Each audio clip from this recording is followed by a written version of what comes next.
जय सिया राम। हनुमान भक्ति के जो भी दर्शक हैं, हनुमान जी की महिमा, हनुमान चालीसा की महिमा उन्हें बताने की आवश्यकता नहीं है। सर्वफलदायी है हनुमान चालीसा। आज बहुत ही एक महत्वपूर्ण चौपाई का वर्णन आचार्य जी करेंगे कि किस प्रकार से हनुमान जी संकटों से हमें छुड़ाते हैं, कैसे बचाते हैं और उसके लिए भक्तों को क्या क्या करने की आवश्यकता है। आपके सामने आपके चिर परिचित ज्योतिषाचार्य, भागवत कथा, राम कथा के मर्मज्ञ आचार्य सुरसेन ब्रजवासी जी उपस्थित हैं। स्वागत है आपका। जय सिया राम। आचार्य जी, आज तो बहुत ही महत्वपूर्ण पंक्ति की आप चर्चा करने जा रहे हैं और इसमें गोस्वामी जी ने संकेत दे दिया है कि भक्तों को क्या करने की आवश्यकता है। क्या कुछ खास बता रहे हैं? आइए एक बार पहले इस चौपाई को गा लेते हैं, फिर चर्चा में आगे प्रवेश करते हैं। संकट ते हनुमान छुड़ावे, मन क्रम वचन ध्यान जो लावे। संकट ते हनुमान छुड़ावे। आप देखिए, एक शब्द दिया संकट, उससे कौन छुड़ाता है? हनुमान जी। और संकट कई प्रकार का होता है, कई तरह का होता है, और हम उस संकट में जाएं तो सबसे पहले आता है जीवन में सबसे जो श्रम करता है, परेशान करता है, वो होता है धर्म संकट। धर्म संकट क्या है? धर्म संकट विभीषण के सामने है। उसके जो अपने, जिन्हें हम भाई कहते हैं, बंधु कहते हैं, स्वजन कहते हैं, परिवारीजन कहते हैं, वो सब उस मार्ग पर हैं जिस मार्ग पर नहीं जाना चाहिए, अर्थात कुमार्ग पर हैं। और अकेला विभीषण सन्मार्ग पर है। तो विभीषण के सामने अब धर्म संकट है कि वो क्या करे। अपनों को छोड़ता है तो दुनिया कहेगी कि तुमने अपनों का त्याग किया, और अपनों का साथ देता है तो उसका स्वयं का सन्मार्ग नष्ट हो रहा है, स्वयं का धर्म जो है वो नष्ट हो रहा है। तो ऐसे संकट में जब विभीषण है और केवल अपने घर में बैठा हुआ है और सुबह शाम राम नाम का सहारा ले रहा है, और उस समय हनुमान जी महाराज आए और आकर के उसे वो मंत्र दिया जिससे विभीषण संकट से मुक्त हो गया। तो उस धर्म संकट से किसने मुक्त किया? श्री हनुमान जी महाराज ने। विभीषण ने जब कहा कि, विभीषण से कहा कि भैया बताओ तुम्हारी स्थिति यहाँ कैसी है? कि महाराज मेरी स्थिति यहाँ ऐसी है, जिम दसनन महु जीव बेचारी। जैसे 32 दांतों के बीच में जीव कुछ कर नहीं सकती है, चटपटा के ही रह जाती है, बस वैसी ही मेरी स्थिति है। तो हनुमान जी ने वहां पर बोध दिया कि विभीषण ध्यान दीजिए, आपने जो दृष्टांत दिया है उसी में सिद्धांत भी छुपा हुआ है। क्या? कि आपने कहा जीव दांतों के बीच में है, लेकिन ध्यान देने वाली बात है कि जब तुम पैदा हुए जीव तुम्हारे साथ थी, दांत तुम्हारे साथ में नहीं थे। जीव पैदा होने के साथ थी, दांत आपके बाद में आए हैं। और एक समय ऐसा आएगा कि जब ये दांत नहीं रहेंगे लेकिन जीव तब भी रहेगी। अर्थात तुम धर्म के मार्ग पे हो, तुम सन्मार्ग पे हो, तो ये थोड़े समय का कुमार्ग तुम्हारे साथ है। तुम चिंता मत करो, जल्दी ही तुम इससे मुक्त हो जाओगे। तुम जीव हो, इसलिए अपने आप को गौरवान्वित महसूस करिए कि निश्चित ही ये दांत तुमसे पहले जाएंगे, अर्थात ये राक्षस तुमसे पहले जाएंगे, और तुम्हारे जीव अविरल बिना रोके टोके राम नाम का स्मरण कर सकेगी। तो पहला भाव ये समझाया था। दूसरा, हनुमान जी ने कहा था विभीषण देखो बात ऐसी है, कोई अगर भक्ति की नगरी में जाकर के भक्ति करे तो ये कोई बड़ी बात नहीं है। आप किसी श्रेष्ठ स्थान पर बैठे हो, किसी आराधना साधना के स्थान पर बैठे हो, किसी तपस्या स्थली पर बैठे हो और वहां जाकर के तप करते हो, साधना करते हो, धर्म करते हो, तो कोई बड़ी बात नहीं, क्योंकि वो स्थान है ही ऐसा, वह स्थान का प्रभाव ही ऐसा है कि वहां जाओगे तो ऐसा ही करोगे। लेकिन आप बुरी जगह, जहां नकारात्मकता ही भरी है, जहां चारों तरफ राक्षस ही राक्षस हैं, जहां चारों तरफ दुर्बुद्धि वाले हैं, जहां दशानन है, जहां कुंभकर्ण है, जहां मेघनाथ है, ऐसे घोर राक्षसों के बीच में भी अगर तुम भगवत नाम जप पा रहे तो निश्चय मानिए कि आपसे श्रेष्ठ कोई नहीं हो सकता। क्योंकि समय आपके अनुकूल है, स्थितियां आपके अनुकूल हैं, तब आप भजन कर रहे हैं तो कौन सी बड़ी बात है। भजन करना तो तब प्रभावशाली जब स्थितियां आपके विपरीत हैं, भजन के विपरीत है। कोई एक किसान था, वो भगवान का नाम दोपहर और शाम केवल 2 समय लेता था और केवल हे राम कहता था। दोपहर को जब हल चला के भोजन ग्रहण करता और भोजन के बाद में जब उठता तो हे राम कहता। शाम को जब थक हार करके आता भोजन करता और भोजन के बाद जब खड़ा होता तो हे राम कहता। तो एक दिन नारायण भगवान नारद जी से कहने लगे, देखो नारद जी, मेरा ये कितना बड़ा भक्त है, नियमित रूप से मेरा नाम लेता है, बिना नाम लिए एक भी दिन नहीं जाने देता। तो ये बात थोड़ा सा नारद जी को अटपटी लगी कि महाराज, हम जैसे भक्त आपका जो निरंतर नाम ही लेते हैं, और कोई काम ही नहीं है, 24 घंटे आपका नाम जपते हैं, लेकिन फिर भी आप हमें भक्त नहीं कह रहे हैं। और एक किसान आदमी जिसे कोई ज्ञान नहीं है, जिस कोई धर्म के बारे में नहीं जानता, जो किसी ज्ञान के बारे में नहीं जानता, जो किसी भक्ति के बारे में नहीं जानता, केवल हल जोतता है और दोपहर को एक बार और शाम को एक बार आपका नाम लेता है और आप कहते हैं वो महान भक्त है। राम जी ने कहा प्रभु कि हाँ नारद जी, इसलिए तो वो महान है क्योंकि वो अपने कर्म के साथ साथ मुझे भी याद कर रहा है। नारद जी ने कहा नहीं महाराज, मैं इसको महान नहीं मानता, आपका भक्त नहीं मानता। तो प्रभु ने कहा कोई बात नहीं नारद जी, ऐसा करिए, ये दीपक है और दीपक पूरा तेल से भरा हुआ था।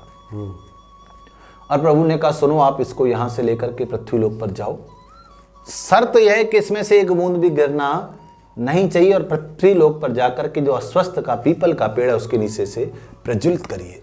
नारद जी ने कहा प्रभु ठीक है, काम तो कठिन है लेकिन कर दूंगा। अब नारद जी उस दीपक को लेकर के चले तो हर समय ध्यान यही है कि इसमें से झलक न आए। और सुबह से शाम हो गई पृथ्वीलोक पर आते आते, क्योंकि गति नहीं बन पा रही थी मार्ग में। तो सुबह से जब शाम हो गई लेकिन दीपक में से एक बूंद झलकने नहीं दिया, दीपक प्रज्वलित कर दिया तो प्रभु के पास में पहुंचे। भगवान ने पूछा नारद जी काम कर दिया? कि हाँ महाराज, एक बूंद भी गिरने नहीं दिया और अस्वस्थ के नीचे, पीपल के नीचे जाकर के प्रज्वलित कर दिया। भगवान बड़े प्रसन्न हुए, वाह नारद जी वाह, सच में आप तो महान हैं। लेकिन नारद जी एक बात पूछूं? नारद जी ने कहा पूछिए। बोले ये बताओ प्रभु नारद, जिस समय आप दीपक लेकर के यहां से चले और दीपक को प्रज्वलित किया, उतने समय में आपने मेरा नाम कितनी बार लिया? नारद जी ने कहा महाराज, ऐसा कठिन काम आपने मुझे दे रखा है कि मेरा ध्यान तो 100% उसी पे लगा हुआ था, नाम लेने का तो मुझे ध्यान ही नहीं रहा, स्मरण ही नहीं रहा। मेरा ध्यान तो केवल ये था कि इसमें से तेल नहीं गिरना चाहिए। तो भगवान ने कहा नारद जी सोचिए, आपको एक छोटा सा काम दिया कि दीपक प्रज्वलित करना है, और आप उस छोटे से काम में मेरा नाम लेना भूल गए। और वो मेरा भक्त दिन भर हल चलाता है, दोपहर में थक जाता है, भोजन करता है, लेकिन मेरा नाम लेना नहीं भूलता। फिर शाम को मेहनत करता है, थक जाता है, भोजन करने के बाद फिर भी मेरा नाम लेना नहीं भूलता। इसलिए जिसके पास मेरे नाम के अलावा कोई काम नहीं, अगर वो नाम ले रहा है तो कौन सी बड़ी बात है? बड़ी बात तो वह है कि जो संसार के कर्मों के साथ साथ मेरा नाम नियमित रूप से ले रहा है, वो मेरा बड़ा भक्त है। आपके तो बात यही है कि आप भक्ति के माहौल में हैं, आप धर्म के माहौल में तब धर्म कर रहे हैं तो कौन सी बड़ी बात है? आपका माहौल नहीं है धर्म का, विधर्मियों के बीच में है आप दुष्टों के बीच में, लेकिन फिर भी वहां भगवान नाम ले रहे हैं तो वो आपका श्रेष्ठ काम है। तो ये हनुमान जी ने समझाया कि विभीषण जी आप परेशान मत होइए, आप इन असुरों के बीच में, आप इन राक्षसों के बीच में भी भगवान का नाम ले रहे हैं तो आप श्रेष्ठ काम कर रहे हैं, क्योंकि आपकी संगति कुसंगति में है। तो पहला जो संकट था वो धर्म का संकट, विभीषण के साथ में, अर्जुन के साथ में भी वैसा ही संकट था। जिस समय युद्ध का घोषणा हुई तो ठाकुर जी ने, कन्हैया ने रथ को कहीं इधर उधर ले जाकर के नहीं रखा। जो कमजोरी थी अर्जुन की कि स्वजनों के युद्ध करना है, तो अपने जो स्वजन थे, पितामह थे, गुरु थे, उन सबके सामने ले जाकर के खड़ा किया कि तुम्हारी कमजोरी ये है और आज तुम अगर इसे जीत जाओगे तो युद्ध तुम्हारा जीता हुआ रखा है। तो उस कमजोरी वाली स्थिति में ला करके अर्जुन को खड़ा किया, और अर्जुन ने भी यही कहा कि महाराज मेरे सामने बड़ा धर्म संकट है, एक तरफ स्वजन है, एक तरफ धर्म है, मैं किससे अपनाऊं। भगवान ने कहा स्वजन अपने, अगर आपके धर्म को त्याग रहे हैं तो आपका कर्तव्य है कि आप स्वयं धर्म के मार्ग पर ही आगे बढ़ो। तो ये जो है, ये पहला जो है वो धर्म का संकट है। इससे निवृत्ति श्री हनुमान जी महाराज लाते हैं, जैसे विभीषण को दिलाई, जैसे सुग्रीव को दिलाई। सुग्रीव ऋषिमुख पर्वत पर बैठा है, कुछ नहीं कर सकता है, धर्म संकट है, घर नहीं जा सकता है, किष्किंधा नहीं जा सकता है, क्योंकि भाई का वहां अतिक्रमण है, आक्रमण कर रखा है उसने। तो वहां पर भी हनुमान जी महाराज ने राम जी को मिलाया, और राम जी से मिला करके जो धर्म संकट ये इसके जीवन में था सुग्रीव के में, उसको मुक्त कराया और किष्किंधा का राज दिलाया। उधर विभीषण को लंका का राज दिलाया और यहां पर सुग्रीव को किष्किंधा का राज दिलाया। धर्म संकट दोनों के सामने था, लेकिन दोनों हनुमान जी की शरण में आए तो धर्म संकट से ही उन्हें राज्य की प्राप्ति हुई। तो पहला जो संकट है वो धर्म का संकट है। दूसरा जो संकट है वो अर्थ का संकट है। पैसा नहीं है, अर्थ नहीं है। आज का जो समय भौतिक बात से भरा हुआ है। आज के समय में पैसा सब कुछ भले ही ना हो, लेकिन पैसा फिर भी बहुत कुछ है, क्योंकि ये कलयुग है, ये अर्थ का युग है, ये पैसे का, ये धन प्रधान युग है। अगर धन प्रधान है तो आपको धन की ही आवश्यकता है, अगर कर्म प्रधान है तो आपको कर्म की ही आवश्यकता है। भौतिक सुखों को भोगने के लिए आपको यहां पर अर्थ चाहिए, लेकिन आप केवल और केवल कलयुग का एक ही सार है कि आपको भगवत नाम आश्रय लेने में बड़ी सुविधा है। कलौ केशव कीर्तनाथ, कलयुग में केवल और केवल प्रभु को पाने का माध्यम एक है संकीर्तन, उनके नाम का गान। तो वो आप निरंतर करते रहिए तो आपको उसका फल एक दिन अवश्य मिलेगा। तो अर्थ की निवृत्ति के लिए, अर्थ के संकट को दूर करने के लिए आप हनुमान जी को भजिए, क्योंकि अष्ट सिद्धि नवनिधि के दाता। अष्ट सिद्धि नवनिधि से बढ़कर के आपको कौन सा धन चाहिए। तो इसलिए आपको कुछ अगर करना है तो अर्थ की निवृत्ति के लिए भी आपको हनुमान जी को ही भजना होगा, और उसी के माध्यम से आप अर्थ से निवृत्त हो पाए, अर्थात अर्थ आपको मिल पाएगा, अर्थ संकट से आप निवृत्त हो पाएंगे। तीसरा संकट आता है धैर्य का।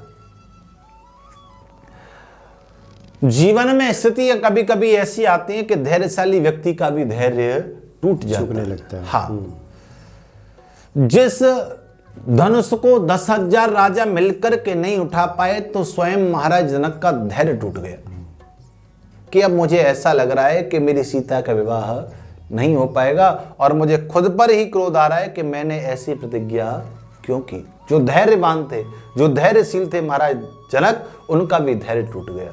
तो जब धैर्यशील व्यक्ति भी धैर्य से मुंह मोड़ लेता है, धैर्य जब टूटने लगता है, तो श्री हनुमान जी महाराज की कृपा से ही उसको पुनः धैर्य की प्राप्ति होती है। वो जीवन में साहस धारण कर पाता है, धैर्य धारण कर पाता है।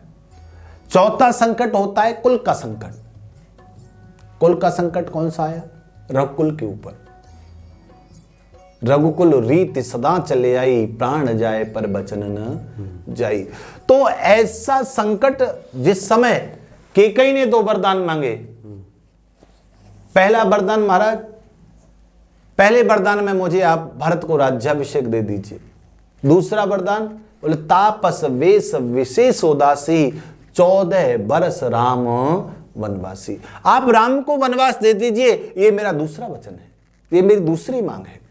तो कहने का भाव यह है कि आप अपने जीवन में, अगर आपके जीवन में कुल का संकट भी आन पड़ा है, तो आप उसके लिए भी हनुमान जी की शरण में जाओगे तो वो संकट भी आपका दूर होगा, क्योंकि संकट ते हनुमान छुड़ावे। संकट चाहे कुल का हो, चाहे धैर्य का हो, चाहे धर्म का हो, चाहे अर्थ का हो, सब संकट किससे कटेंगे? श्री हनुमान जी की शरण में जा लेते। अगला संकट देश का संकट है। देश काल परिस्थितियां ऐसी बन जाती हैं कि आपको अपने देश को बचाने के लिए अपनी जान न्यौछावर करनी पड़ती है। जैसे आज के समय में अगर देखा जाए तो हमारा भारत माता के वीर सपूत जो उनके सीमा पर रह करके उनकी सुरक्षा में लगे हुए हैं और वो देश की रक्षा में है। जब जब भी देश पर संकट आता है, अर्थात दूसरे देशों का आक्रमण होता है, तो वो वीर सपूत, वो पराक्रमी वीर हमारे आगे बढ़ करके जाते हैं और उस संकट का मुकाबला करते हैं, और केवल एक ही जयकारा होता है, वीर बजरंगी हर हर महादेव, ऐसी घोषणा करते हुए वो जाते हैं और संपूर्ण उन अपने विरोधियों पर, अपने शस्त्रों पर विजय प्राप्त करके लौटते हैं। क्यों? क्योंकि मेरे मित्र हैं सशस्त्र सीमा बल में ही, आर्मी में है। मैंने उनसे पूछा कि भैया तुम ये शब्द क्यों गुनगुनाते हो, उससे क्या होता है? तो उन्होंने कहा कि भाई बात ऐसी, जिस समय हम वहां जाते हैं और वीर बजरंगी हर हर महादेव जिस समय हम बोलते हैं, तो हमें हमारे अंदर से एक अलग प्रकार की ऊर्जा प्रकट होती है, और ऐसी ऊर्जा प्रकट होती है कि हमें ऐसा लगता है कि शत्रु हमारे सामने कुछ है ही नहीं और हम उसको अभी धराशायी कर देंगे। और आप ये उन्हीं के लिए नहीं, जब आपके जीवन में कोई संकट आ रहा हो, जब आपको लग रहा हो कि अब मेरा कुछ भी नहीं है, तब आप एकांत में बैठ करके जोर से गर्जना करिए वीर बजरंगी हर हर महादेव, तो आप देखेंगे कि आपके शरीर में रोंगटे खड़े होने लगेंगे और आपके शरीर में एक अलग प्रकार की ऊर्जा, एक अलग प्रकार की स्फूर्ति प्रकट होने लगेगी, और आप पाएंगे कि उस संकट से आपने वो साहस मिला उस नाम को जपने से कि आप उस संकट से मुक्त हो गए। तो देश के संकट की निवृत्ति भी श्री हनुमान जी महाराज के माध्यम से है। और पराक्रम के दाता, अगर ज्योतिष में भी जाएं तो आप पराक्रम शौर्य को दर्शाने वाला होता है, और शौर्य से ही देश की रक्षा होती है, और जो पराक्रम है वो हनुमान जी महाराज के अधीन है। और आप जाएंगे तो कभी भी देखिए, कहीं पर भी जितने भी हमारे फोर्सेज के कैंप होते हैं, सब जगह आपको हनुमान जी की सेवा होती हुई जरूर मिलेगी। हनुमान जी की सेवा हर कैंप में, हर इनके उस पर होती है। तो देश का संकट आता है तो भी श्री हनुमान जी महाराज दूर करते हैं। देश पर संकट किसके आया? राम जी के स्वयं के ऊपर आया। क्या संकट था? एक तो स्त्री का हरण हुआ है, वो अयोध्या की होने वाली भविष्य की महारानी है, या महाराज की पुत्र वधू है, तो उनकी खोज किसने की? श्री हनुमान जी महाराज। दूसरा संकट भाई के रूप में आया, क्योंकि अगर भाई नहीं रहेगा तो मेरा जीवन नहीं रहेगा। तो उस भाई रूपी संकट को दूर करने के लिए भी हनुमान जी महाराज आगे बढ़ करके आए, और स्वयं डॉक्टर को भी लेके आए और दवा को भी लेके आए। है डॉक्टर सुसेन वैद्य को स्वयं श्री हनुमान जी महाराज लाए, और सुसेन वैद्य ने जो पर्चा बताया कि संजीवनी चाहिए और वहां मिलेगी द्रोणागिरी पर, तो स्वयं गए और उस पर्चे में लिखी हुई दवा जब पहचान नहीं पाए, लोग कहते हैं पहचान नहीं पाए, मैं तो कहता हूं ये तो एक लीला थी।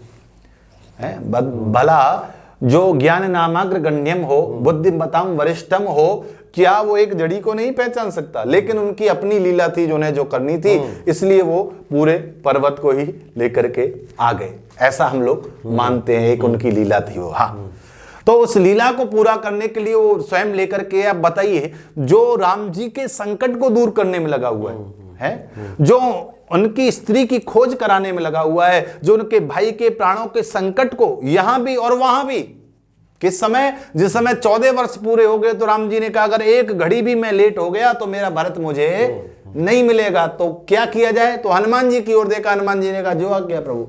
पुष्पक विमान से भी तेज, पुष्पक विमान जो कि मन की गति से चलता था, हनुमान जी महाराज उसकी गति से भी तेज स्वयं वहां पहुंचे और जा करके भरत भैया को कहा कि भैया अब आप निश्चिंत रहिए, प्रभु श्री राम आ गए हैं। तो एक जगह नहीं, दो जगह राम के भाई के प्राणों को संकट से जिन्होंने निवृत्ति दिलाई, ऐसे श्री हनुमान जी महाराज जो कि प्राण के संकट को भी दूर करने वाले हैं। चाहे वो भरत के प्राण के संकट हो, चाहे वो लक्ष्मण के प्राण संकट हो, और तीसरे सीता के भी प्राण संकट में थे।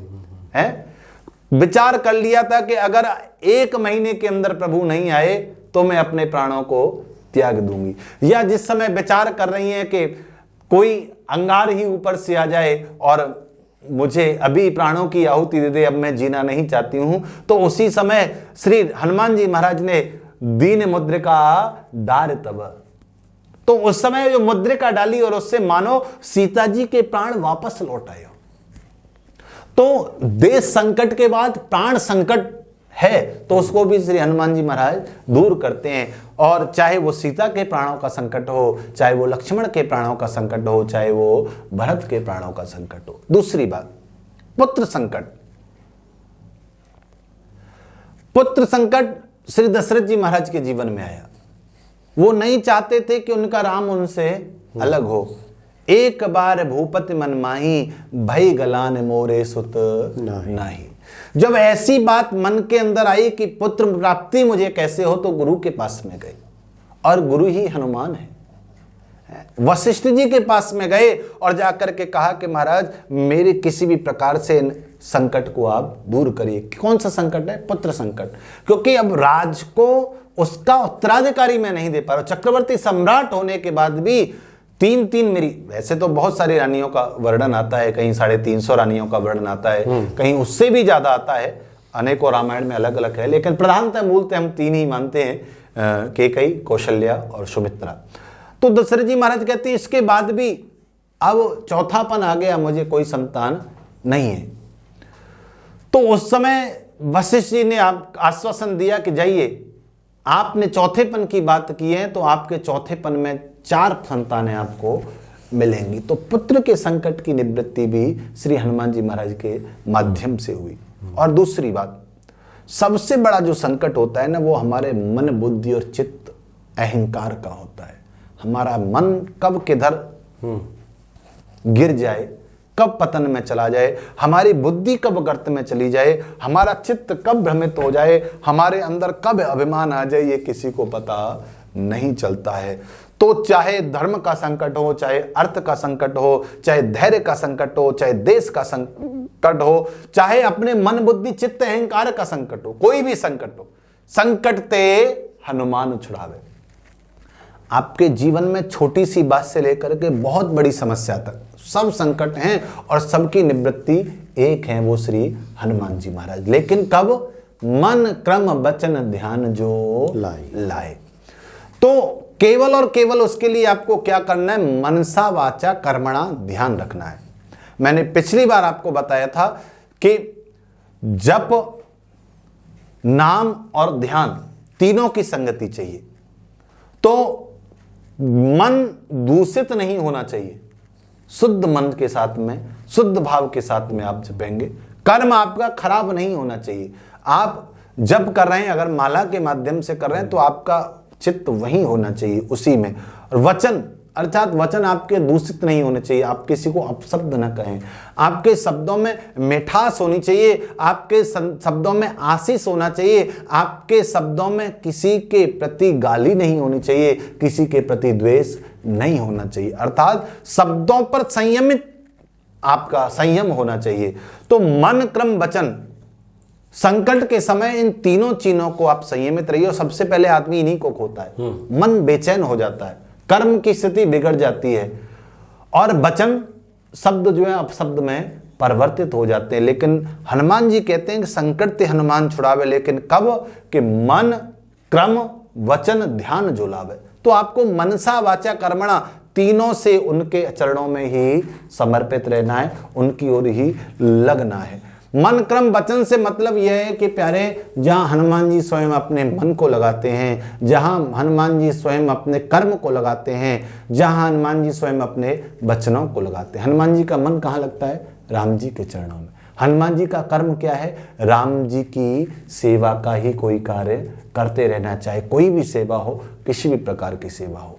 हनुमान जी के वचन से क्या निकलता है? हर समय वो केवल एक ही वचन गाते हैं, श्री राम जय राम, जय जय राम, श्री राम जय राम, जय जय राम। तो आप मनसा वाचा कर्मणा, जहां हनुमान जी ध्यान लगाते हैं, आप वहीं ध्यान लगाइए। आप मन, वचन, क्रम को केवल हनुमान जी के चरणों में लगा दीजिए। ध्यान के लिए आपको, आप कहेंगे जी महाराज हम तो ध्यान आता ही नहीं, ध्यान की विधि हमें पता ही नहीं। बहुत ज्यादा आप कहीं कुछ जाने की आवश्यकता नहीं है। देखिए, ध्यान की विधि सीखने से बढ़िया है कि आप हनुमान जी का स्मरण करिए और उनका नाम जाप करिए। धीरे धीरे एक दिन ऐसा आएगा कि आपका ध्यान लगने लगेगा और आपको पता भी नहीं चलेगा आप कब नाम से ध्यान में चले गए। आप उनकी लीलाओं को बार बार स्मरण करिए, आप बार बार उनकी कथाओं को गाइए, बार बार आप उनके नाम को गाइए, तो एक दिन आपका चित्त, आपका मन, आपका बुद्धि उनके चरणों में लग जाएगी। और जब चरणों में लग जाएगी तो उनकी लीला स्वरूप क्रियाएं आपके अंदर चलती रहेंगी, और वही ध्यान है। ध्यान के लिए आपको कुछ नहीं करना है, आप केवल और केवल उनके नाम का आश्रय लीजिए, उनके नाम का स्मरण कीजिए, उनके नाम का जप करिए। क्योंकि संकट ते हनुमान छुड़ावे, संकट से आपको छूटना है। और संकट हर किसी के जीवन में है, चाहे कोई व्यक्ति छोटा है अथवा बड़ा है। और मैंने तो यहां तक पाया कि छोटे व्यक्ति के संकट छोटे हैं, बड़े व्यक्तियों के संकट भी बहुत बड़े बड़े हैं। हाँ, उनके संकट भी बहुत बड़े बड़े, उनको सुनकर के ही बड़ी परेशानी होती है कि ऐसे संकट हैं तुम लोगों के जीवन में।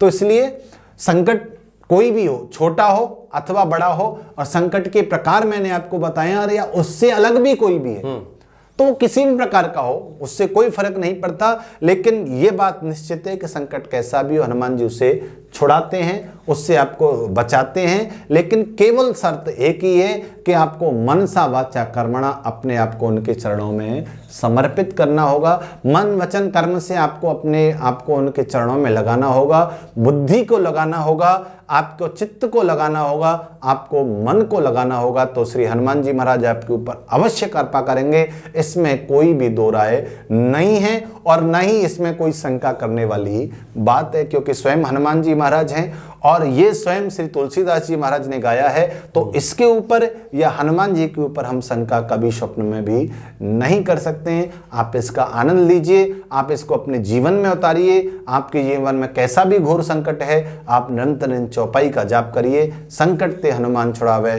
मन कर्म वचन ध्यान जो लावे। तो निश्चय ही आपका जो संकट है उसकी निवृत्ति श्री हनुमान जी महाराज, श्री बालाजी महाराज एक दिन अवश्य करेंगे। जय श्री राम। तो इन भावों को जान करके, समझकर और मन क्रम वचन ध्यान जुलाई, इन चारों का समन्वय बिठा करके हनुमान जी की आराधना कीजिए। निश्चित तौर पे हनुमान जी की कृपा प्राप्त होगी। बहुत बहुत धन्यवाद आपका। जय श्री राम। जय सिया राम।